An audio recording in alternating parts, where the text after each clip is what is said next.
At the edge of the known world, 300 warriors stood against an empire. Their spears formed a wall, and behind it, a legend began to breathe.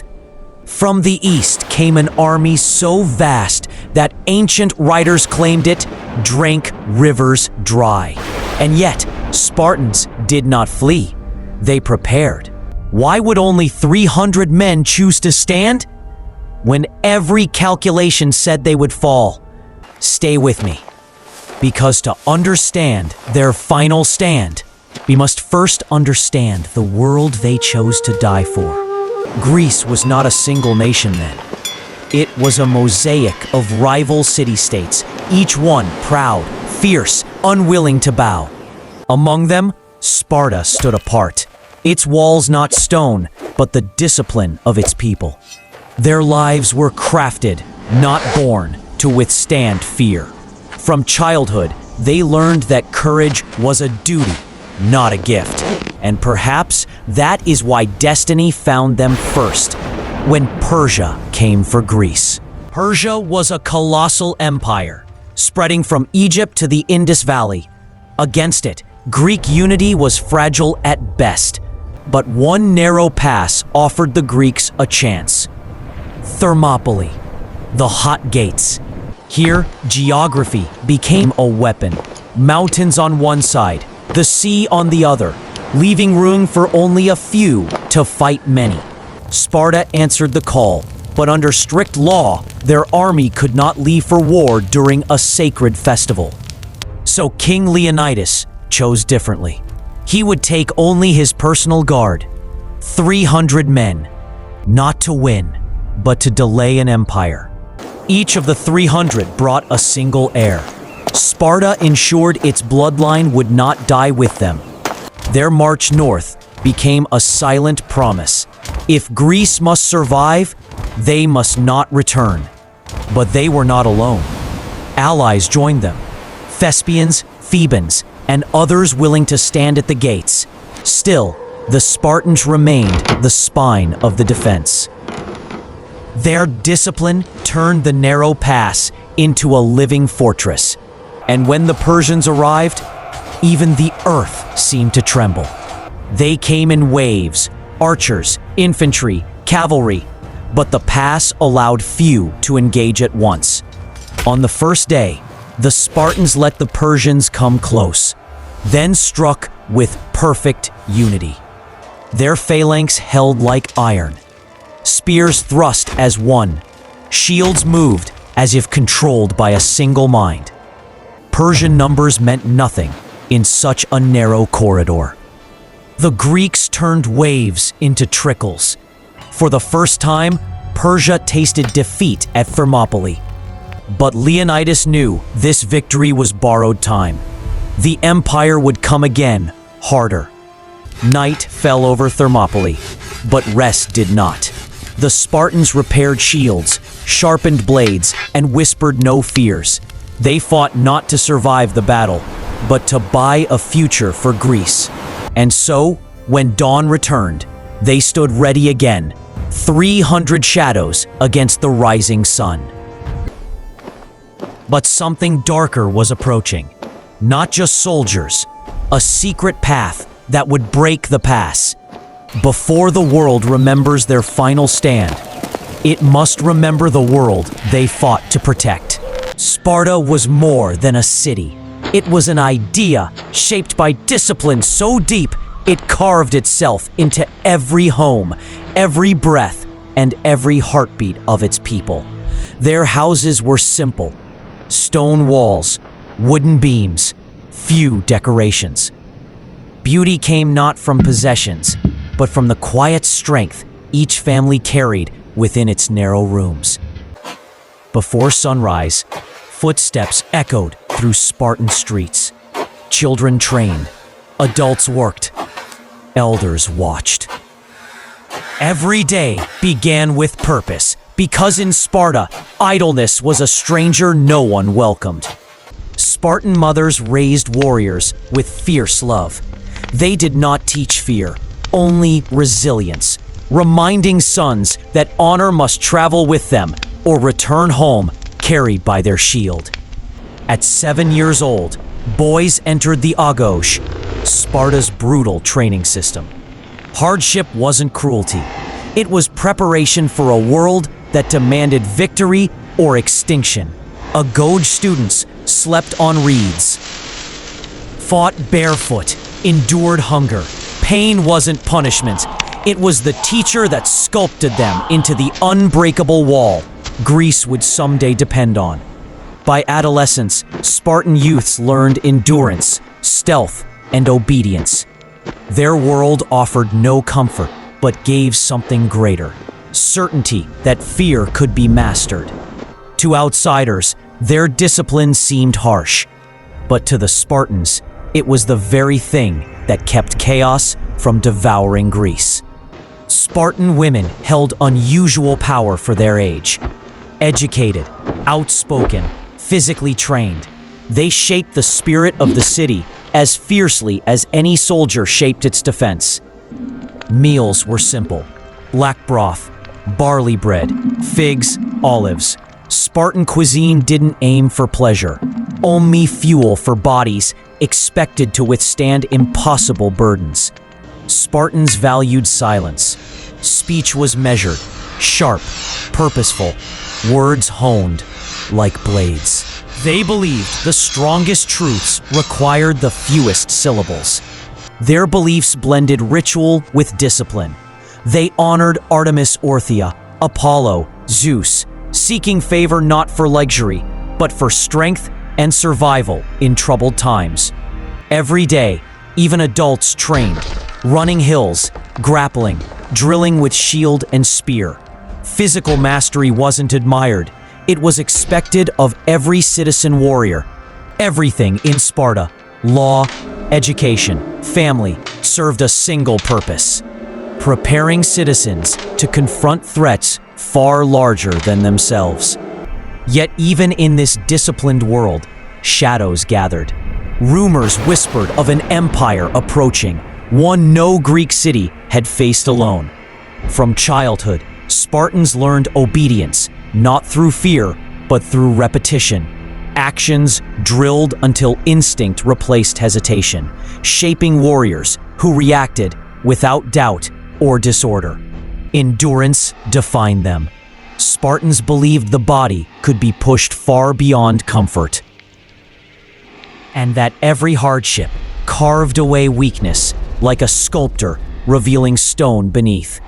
Their training forged bonds deeper than blood. Strength was shared, failure corrected as a group. A Spartan did not stand alone. He stood with the men shaped beside him. Silence strengthened focus. Spartans believed noise wasted energy, while nothingness sharpened the senses. In their quiet world, a heartbeat could reveal more than spoken words. Before combat, warriors performed simple rituals: checking armor, sharpening blades, offering brief prayers, not for luck, but for clarity, grounding themselves before chaos arrived. Honor shaped their choices. To Spartans, dying well mattered more than living comfortably. Reputation outlived flesh, and the city's judgment mattered long after breath ended. And wives carried strength in their silence, holding the city together when warriors marched. Even meals reinforced unity. Warriors ate together, trained together, and corrected each other. Around the shared table, discipline blended with loyalty, shaping bonds unbroken by war. Their steps carried purpose. Every movement, slow, deliberate, hinted at controlled power.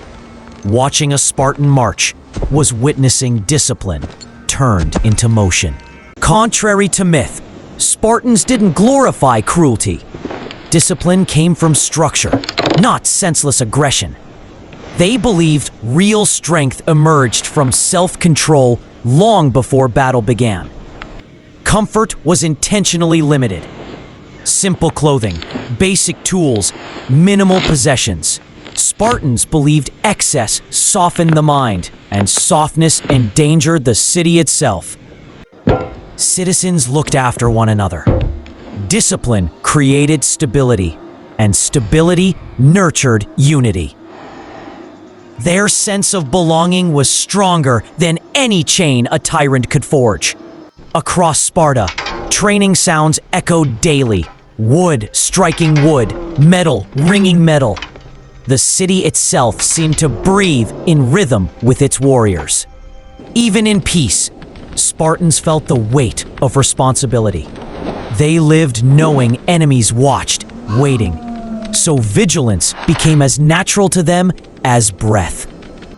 Yet beyond the mountains, an empire moved closer each day. Soon, the training fields would empty, and the hot gates would call the Spartans to destiny. Across Greece, quiet rumors hardened into certainty. Persia was coming, and every dawn carried the echo of a gathering storm. Greek leaders debated endlessly, torn between surrender and unity, knowing hesitation could drown their cities beneath Persia's unstoppable tide. While others argued, Sparta prepared. Their silence said everything. They would confront the empire, even if Greece would not. From Asia Minor to Greece's shores, the Persian army advanced, millions of footsteps merging into a single, relentless heartbeat. Their king sought not merely conquest, but submission. He believed Greece small, divided, too fragile to resist imperial destiny. But Xerxes underestimated one truth. When fear threatens survival, even rival cities can unite with deadly, unexpected strength. Leonidas knew Thermopylae's narrow terrain could neutralize Persia's numbers, turning geography into Greece's strongest hidden ally. As Spartans advanced northward, more allies joined, each step weaving a fragile coalition determined to resist inevitable devastation. Leonidas carried a burden no crown could soften, the knowledge that every man beside him marched towards certain death. Their camps grew quiet at dusk. Warriors cleaned weapons, steadied nerves, and accepted destiny without complaint or fear. At dawn, scouts spotted distant dust plumes, evidence of the vast approaching army that darkened horizons long before arriving. Villages fell silent, markets emptied, and prayers echoed. Greece sensed history tightening like a fist around its fragile throat. Scouts, cavalry, and archers appeared first, testing the ground, gauging defenders, marking where death would soon reshape the land. The hot gates narrowed the world to a corridor where fate could be decided by only a few hundred souls. Thespians, Thebans, and other Greeks formed defensive lines beside Sparta, each aware this battle might define their homeland forever.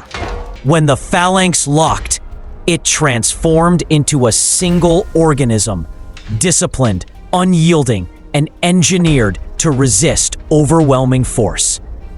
Persian infantry moved like a dark tide, their armor catching sunlight as thousands prepared to flood the narrow pass. A brief stillness settled. Warriors inhaled, earth steadied, air tightened, as if the world braced itself for the first violent impact. Persian troops surged forward, but the Spartan line met them instantly, absorbing momentum with shields that felt carved from mountains. Within Thermopylae's narrow stone corridor, Persian numbers meant nothing, only precision, discipline, and fearless endurance determined who lived or died. The Spartans' formation bent but never broke, turning the pass into a furnace where Persia's confidence began to melt. Persian commanders expected quick victory. Instead, they found disciplined warriors who fought as if destiny demanded every heartbeat. Every Spartan thrust was calculated, every shield movement synchronized. Their unity created a living barrier Persia could not easily penetrate. Wave after wave crashed, yet the Greeks stood unyielding, turning exhaustion into rhythm, and rhythm into deadly efficiency. Realizing brute force failed, Persian commanders regrouped, preparing to unleash elite units capable of overwhelming even disciplined defenders. As dusk settled, blood soaked the stones, yet the Spartans held firm, unchanged, unshaken, prepared for tomorrow's brutality. For Persia, doubt began creeping in. If 300 warriors resisted so fiercely, what might a united Greece accomplish? Spartans repaired gear, whispered strategies, and steadied hearts. They understood tomorrow would test every ounce of strength remaining. Yet beyond the cliffs, a secret mountain trail waited, one capable of turning triumph into tragedy if Persia discovered it. And soon, betrayal would open that path, bringing the Spartans face to face with destiny's most unforgiving hour. Leonidas stood not above his men, but beside them, leading through example, carrying the same risks, embracing the same inevitable fate. He believed leadership meant sacrifice, not privilege. His presence steadied the line like a pillar carved from ancient, unbreakable stone. Beside him stood a fierce captain, renowned for discipline, feared for precision, respected because he never demanded anything he wouldn't endure himself.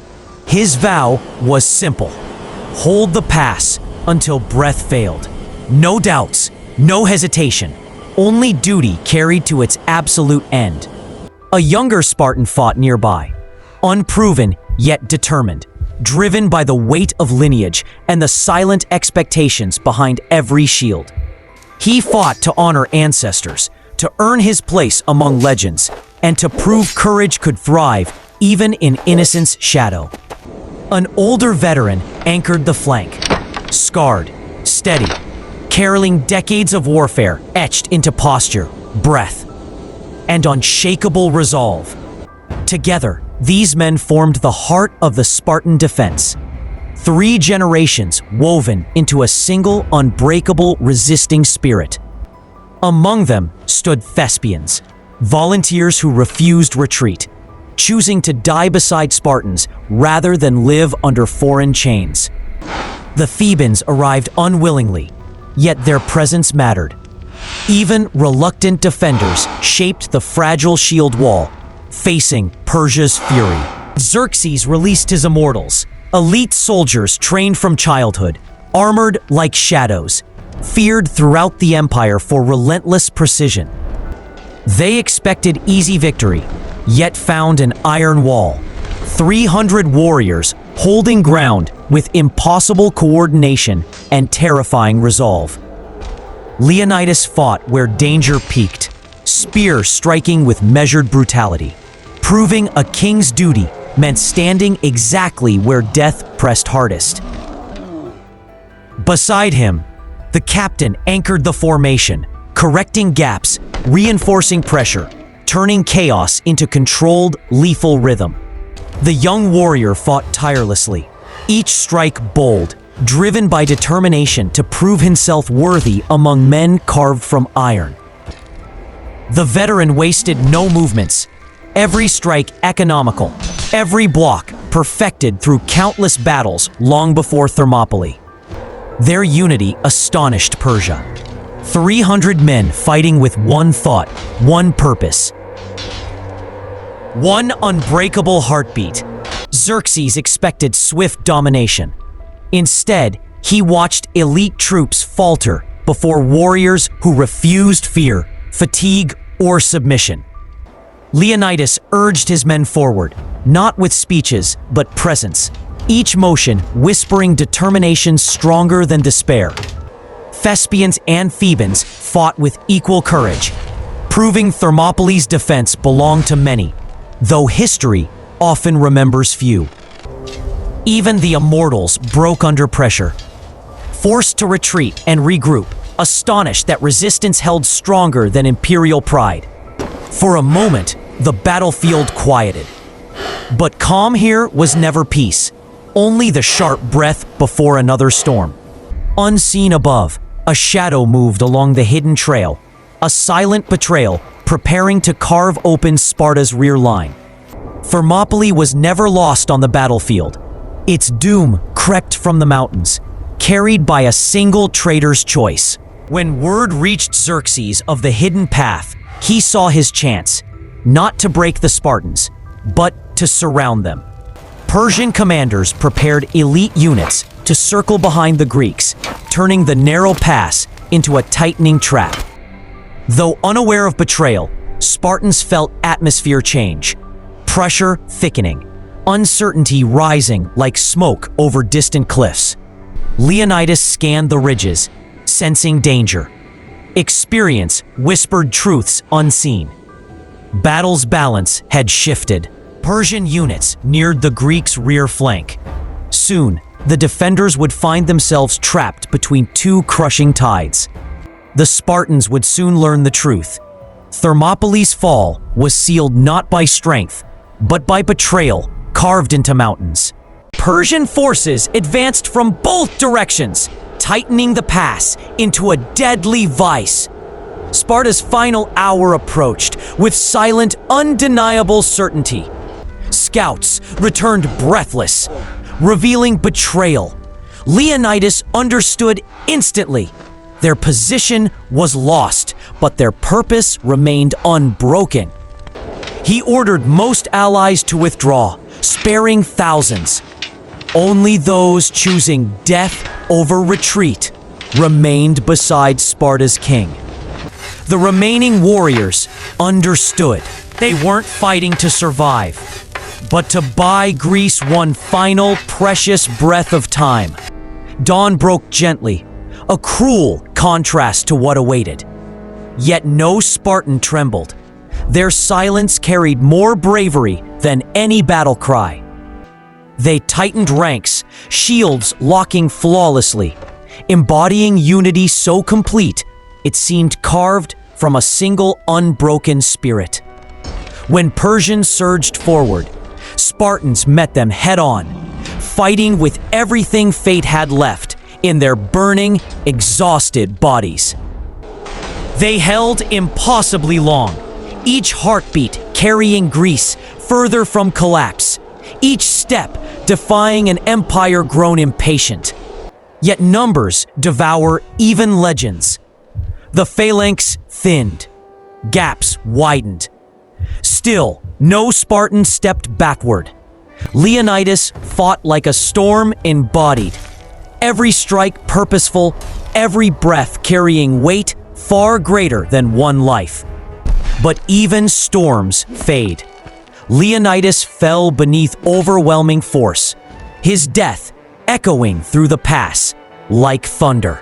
His men formed a circle around his body, refusing surrender, turning grief into furious, final resistance. One by one, Spartans fell, each death buying moments, tiny sparks that would ignite Greece's future resistance. Beside Sparta, Thespians fought until the final heartbeat, choosing extinction over submission, sealing their place in Thermopylae's legend. When the dust settled, only bodies remained. 300 Spartans, 700 Thespians, and a story carved into eternity. Persia won the pass, but lost illusion. Their struggle revealed Greece's potential and lit fires that would soon reshape history. Historical accounts suggest the Spartans rotated positions constantly, preventing fatigue and maximizing their narrow pass advantage. Contrary to myth, Spartans wore crimson cloaks to disguise blood, reducing fear among allies and confusion among enemies. Greek armor allowed greater mobility than Persian gear, giving Spartans significant advantage in the tight, rocky pass. The pass of Thermopylae was once much narrower than today, making defense drastically stronger and more effective. Many Greek soldiers fought barefoot, believing direct contact with ground improved balance and stability in phalanx formations. Persians attempted multiple strategies, including archers and elite units. But the narrow terrain neutralized their overwhelming numbers. The Spartan shield was more valuable than the sword because it protected the man beside you, not just yourself.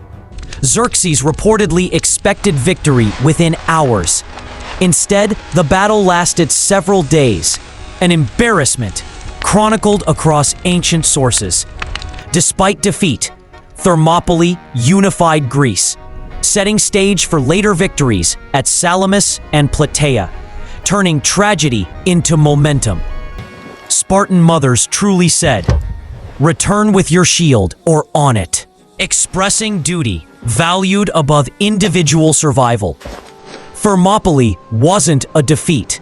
It was a message, carved in courage, reminding history that freedom sometimes survives through sacrifice. Thank you for walking this entire path with me.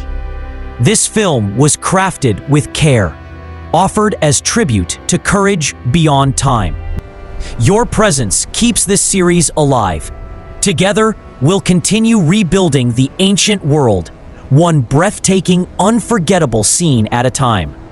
You deserve the very best. Thank you for staying until the end, and for keeping this journey alive with your curiosity.